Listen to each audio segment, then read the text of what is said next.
especial, pero estos puntitos verdes más pequeños son barcos de vela, los de color azul son buques de propulsión mecánica de vapor o de metal, las aspas son submarinos y los avioncitos pues son aviones que se hundieron principalmente durante la Segunda Guerra Mundial, ¿no?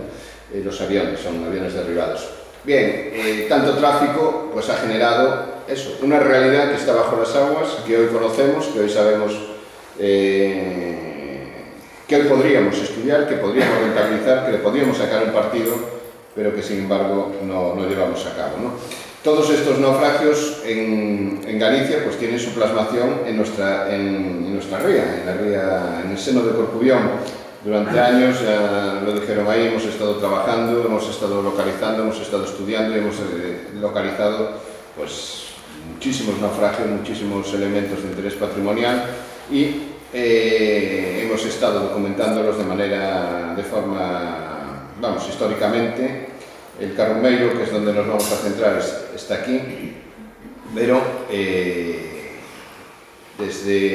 creo que el barco más antiguo que tenemos es un barco que se hunde en el siglo XIV, que es una coca aragonesa, que se hunde en Finisterre, que es un dato muy gracioso. Este dato precisamente lo encontró el alcalde de Finisterre, José Manuel, que bueno, buscando en archivos, también es un apasionado de la historia marítima, pues encontró eso, la reclamación que el rey de Aragón le hace al rey de Castilla diciendo que un barco, una coca suya, se ha hundido en Finisterre y que se la han saqueado, ¿no? Entonces, esa fue la devolución. Y pues desde el siglo XIV hasta nuestros días, ya les digo, una cantidad ingente de naufragios que hoy estamos en condiciones de estudiar. Hemos estudiado algunos de ellos, como puede ser el Matthew Cay someramente, porque tampoco podemos dedicar mucho tiempo a naufragios así tan recientes, pero el Matthew Cay, el barco que ha hundido en la punta de los oídos, el Nuestra Señora de la Anunciada, que es el barco que está hundido en Punta Restelos, en Punta Carballeira, otro en Sardiñeiro, el barco de Punta do Diñeiro en su momento, el pontón que ha hundido en la playa de Quenxe, Sorrento, suponemos que es el Sorrento, el bergantín que ha hundido en C, por supuesto el Río Liverpool o el barco de la punta el barco de los Muiños, que le llamamos nosotros, el buque, aquí está hundido el Jorge C, saben ustedes, era un mercante iberiano, y el Jorge C se hundió encima de otro barco más antiguo, ¿no? que tiene cañones. Este lo encontramos porque, como ya dijo mi padre, trabajó muchos años por aquí. Uno de los barcos que desguazaron fue el Jorge C, el George C, mejor dicho, junto con Balucho, que era otro buceador local, que muchos de ustedes conocen, y dicen que cuando estaban desguazando el barco empezaron a encontrar cañones también. Entonces sacaron parte de los cañones para decorar el castillo del príncipe, y otros dicen, los dejamos allí. Y nosotros volvimos 30 años después y todavía estaban allí los cañones, ¿no? Todavía los encontramos y los documentamos. En fin, bueno, Sabes, o dito, disculpa, de xente de Caldebarcos, de hoxe en día, así cando que desaparece algo que rouban, din os vellos, é un amigo meu novo, non sei como é, exacto, perdí. Non sei que pasou como o barco, o Jorge C, que embarracou pola noite e ao día seguinte, bueno, hai unha frase, a ver se lle pregunto, que é unha anécdota moi... Non, como estas historias van creando frases e formas sobre ese barco. O xente de Caldebarcos, hoxe en día, ten un dito sobre ese... Ao redor de todo este mundo do mar, dos naufragios e tal. Ao día seguinte chegou a Guardia Civil de Corcubión e non había nada, o barco estaba antes de comarse. Meu pai contaba que cando chegaron eles por primeira vez ali, estaba na gambuza do barco, ali onde se guardan os víveres, pois había víveres, claro, que a xente non había collido porque non sabían que era, claro. Entón tiñan medo. Entón meu pai colleu e comeu ali algún tipo de embutido e tal, e os mariñeiros decían, ¡ay, Miguel, que huevos tienes, no? Que comerte iso, que se pode comer.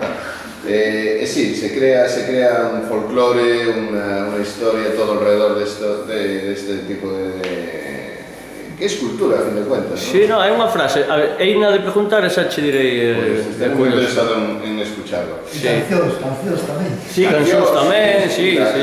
Las coplas del Nil, Sí. en Viveiro hay otra que dice dime Bergantín Palomo, dime qué ha sido de ti, y es una canción muy bonita, ¿no? Que cantaba la gente y todavía se canta, esta la copla recogida. Hay mucha literatura, hay mucho folclore alrededor de esto. Porque el mundo de los naufragios es un tema que, digamos, muy, no sé, ten atrae moito a xente, non? Pode ser por lo romántico de la situación, ¿no? El hombre enfrentado a los elementos, el aciago de la vida, no sé, hay algo. Una de las primeras novelas de la humanidad, que es un libro egipcio, trata precisamente sobre un naufragio, ¿no? Es algo que nos ha traído desde siempre.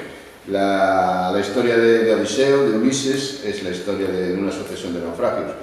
Es eso, es el hombre frente a los elementos, ¿no? Algo hay.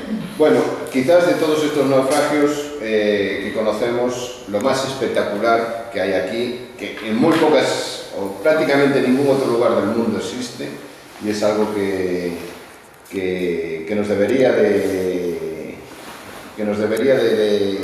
llevar a algo más, ¿no? Es el naufragio de la Armada de 1596 en todo este ámbito costero.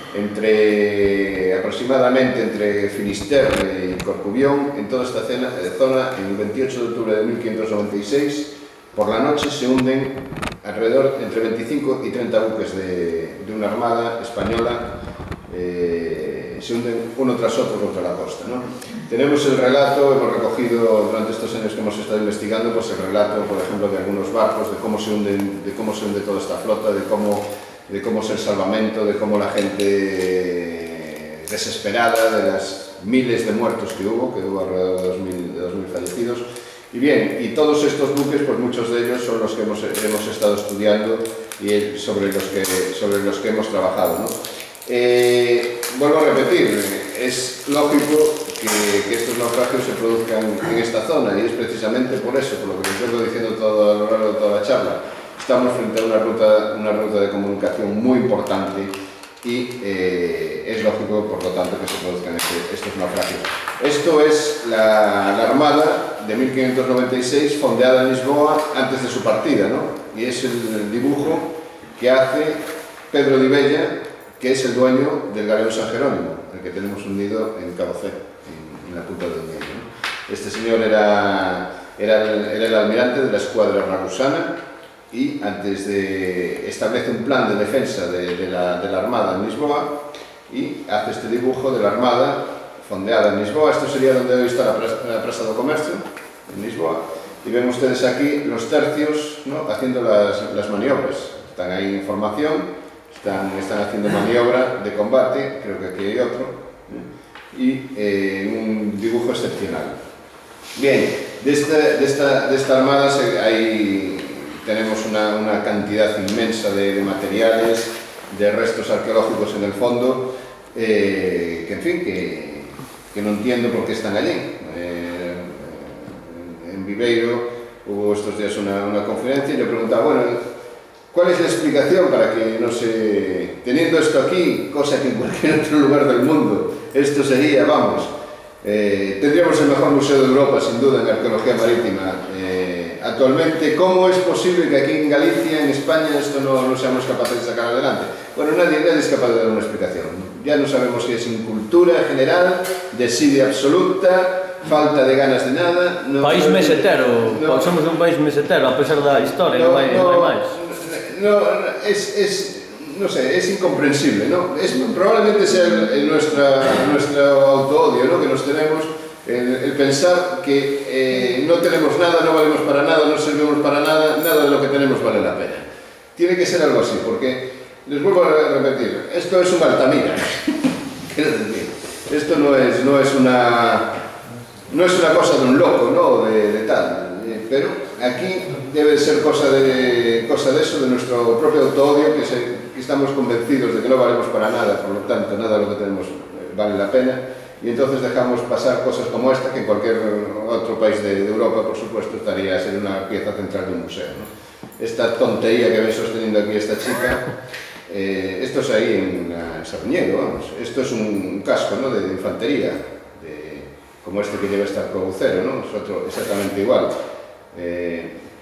Bueno, el fondo está plagado de arcabuces, de espadas, de armamento, corazas, equipamiento médico del servicio sanitario de un ejército del siglo XVI, y lo dejamos ahí, que se lo lleve el mar, que se lo lleve quien quiera, que lo deshaga, que total, no sé, pero bueno, la cosa es así. Otro de los grandes barcos, de los grandes navíos que tenemos hundidos en este seno de Corcubión, este está en concreto en la playa de Langosteira, es la corbeta francesa Bayonés. Este barco fue en las guerras napoleónicas el barco más famoso de la Armada Francesa. Él solito capturó una fragata en un combate singular, y hoy en día pues también está hundido ahí, ya les digo, enfrente de Langosteira, en las Pardas, y en fin, también esperando que el mar lo acabe de deshacer de una vez.